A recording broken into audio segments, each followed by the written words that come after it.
পরবর্তী ক্ষেত্রে রমিউল এসে বলতে শুরু করে যে ওই 60 এবং 65 যে বিভাজনটা ছিল, যে প্রত্যেককে যেন 3 লক্ষ টাকা একেবারে দিয়ে দেওয়া হয়। এটা নির্বাচনের আগে যখন ফিনান্সের নোট দিয়ে আমরা পাঠাই আমার মুখ্যমন্ত্রী মমতা বন্দ্যোপাধ্যায়কে, আমি এই কারণে আমরা আভূমি নমস্কার করি, প্রণাম জানাই যে তিনি ওই টাকাটা 5 লাখ টাকা করে দিলেন সবার জন্য। নমস্কার, চর্চায় সকলকে স্বাগত। আপনারা শুনছিলেন ব্রাত্যবাবুর একটি বক্তব্য। গত 13 তারিখ সোমবার বারাসাতে শিক্ষক ও শিক্ষাকর্মী যে সমাবেশ হয়েছিল সেখানে ব্রাত্যবাবু বক্তব্য রাখছিলেন। তো এর আগে আমি ভিডিও করে জানিয়েছিলাম যে শিক্ষাকর্মী বা শিক্ষকদের যে সমাবেশ হচ্ছে, তৃণমূল শিক্ষা সেলের অধীনে যে সংগঠন নতুন তৈরি হয়েছে WBT, SMS ইত্যাদি, তো সেই সংগঠনের কাছে একটি আবেদন ছিল যে ব্রাত্যবাবুর কাছ থেকে যদি একটু জানা যায় যে SSK MSK শিক্ষকদের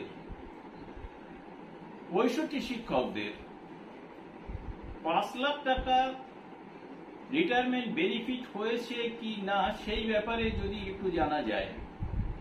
তো ব্রাত্যবাবু কিন্তু পরিষ্কার করে এখানে জানালেন যে রমিউল বাবু পার্শ্ব শিক্ষক একজন এবং অবশ্যই এই সংগঠনের সভাপতি, তো তিনি ব্রাত্যবাবুকে বলেছিলেন। তো সেখানে ব্রাত্যবাবু বললেন যে যাদের 3 লাখ টাকা ছিল তাদের 5 লাখ টাকা হয়েছে, এই নিয়ে কোনো সন্দেহ নেই।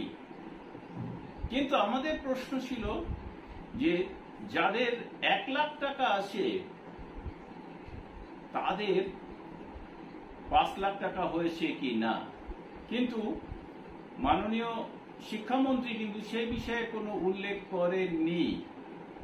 আমরা আবারও মাননীয় শিক্ষামন্ত্রী পাশাপাশি এই সংগঠনের যে নেতৃত্ব রয়েছেন অন্যান্য যারা সম্পাদক বা সভাপতি রমিউল বাবুর কাছেই আমার একটি আবেদন সমগ্র SSK MSK শিক্ষকদের পক্ষ থেকে, অর্থাৎ 65 শিক্ষকদের পক্ষ থেকে, কেননা 60 যারা নিয়ে রয়েছেন তাদের তো 5 লাখ টাকা হয়ে গেছে।